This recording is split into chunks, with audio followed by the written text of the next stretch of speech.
লক্ষ্মীপুরে বন্যা পরিস্থিতির উন্নতি না হওয়ায় এখনো দুর্ভোগে প্রায় ৮ লাখ মানুষ।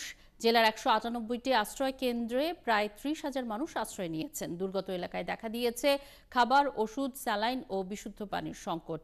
জেলা ও উপজেলা সদরের শহরের আশেপাশে ত্রাণ সামগ্রী গেলেও প্রত্যন্ত এলাকায় সহায়তা পাচ্ছেন না বন্যা দুর্গতরা। আতোয়ার রহমান মনিরের তথ্য ও ছবিতে প্রতিবেদন। লক্ষ্মীপুরের ৫টি উপজেলা এখনো প্লাবিত। বাড়িঘর ছেড়ে কিছু মানুষ আশ্রয় নিয়েছেন আশ্রয় কেন্দ্রে। কেউ কেউ চলে গেছেন আত্মীয়ের বাড়িতে। তবে পানি ঢুকে পড়া নিজেদের ঘরেই কষ্টে দিন পার করছেন বেশিরভাগ মানুষ। বন্যায় কোথাও হাঁটু পানি, কোথাও কোমর, কোথাও বা গলা পানির নিচে তলিয়ে আছে গ্রামের পর গ্রাম। সবচেয়ে দুর্ভোগে আছেন প্রসূতি, শিশু এবং বৃদ্ধরা। অনেকেরই অভিযোগ ত্রাণ পাচ্ছেন না। শহরে পর্যাপ্ত পরিমাণ পানি উঠে গেছে, আশ্রয়কেন্দ্র পর্যন্ত উঠে গেছে। আশ্রয়কেন্দ্র পুরা আপনার নিচে থেকে দোতলা পর্যন্ত আপনার উঠতে মানুষের কষ্ট হইতেছে।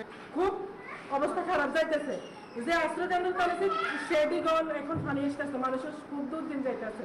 ঘরের ভিতরে অর্ধেক পরিমাণ পানি, তারা যার কারণে এখানে আসি আশ্রয় নিছে। আমরা তাদের জন্য দুই বেলায় এলাকার বিত্তবানদের অনুদানে খাওয়ার ব্যবস্থা করতেছি। বন্দি অবস্থা আছে, পানির জন্য বাইরেতে পাইতেছি না। ৩-৪ ফুট পানি, কোনো কিছু আনা যায় না, বাইর হওয়া যায় না।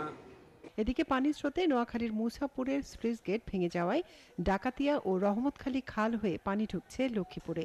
এতে প্লাবিত হচ্ছে নতুন নতুন এলাকা। তার উপর ভারী বৃষ্টিপাতে হাঁটু পানিতে তলিয়ে গেছে সদর উপজেলার বিভিন্ন ইউনিয়নের প্রায় প্রতিটি ঘর। এ অবস্থায় বন্যার্তদের পাশে দাঁড়িয়েছে বিভিন্ন রাজনৈতিক দল, স্বেচ্ছাসেবী সংগঠন, শিক্ষার্থী এবং প্রশাসন। এই সময়ে দুর্যোগের শিকার হয়ে আমরা যারা বানবাসী মানুষ, সাধারণ মানুষ, তাদেরকে সহযোগিতার হাত বাড়িয়ে দিবেন। আমি বাংলাদেশ জাতীয়তাবাদী দলের পক্ষ থেকে আমাদের সর্বাত্মক আমরা সহযোগিতা করছি। লক্ষ্মীপুরের জেলা প্রশাসক জানিয়েছেন ৫৮টি ইউনিয়ন ও ৪টি পৌরসভায় কম বেশি জলাবদ্ধতা রয়েছে। পানিবন্দী মানুষের জন্য সহায়তা কার্যক্রম চালিয়ে যাচ্ছে প্রশাসন। আমরা দেখতে পাচ্ছি যে লক্ষ্মীপুরে সদর, কমলনগর, রামগতি এই এলাকাগুলো নতুন নতুন স্থান প্লাবিত হচ্ছে।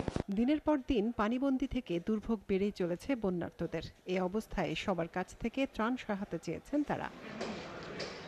মনিরা কাজুরি, ৭১।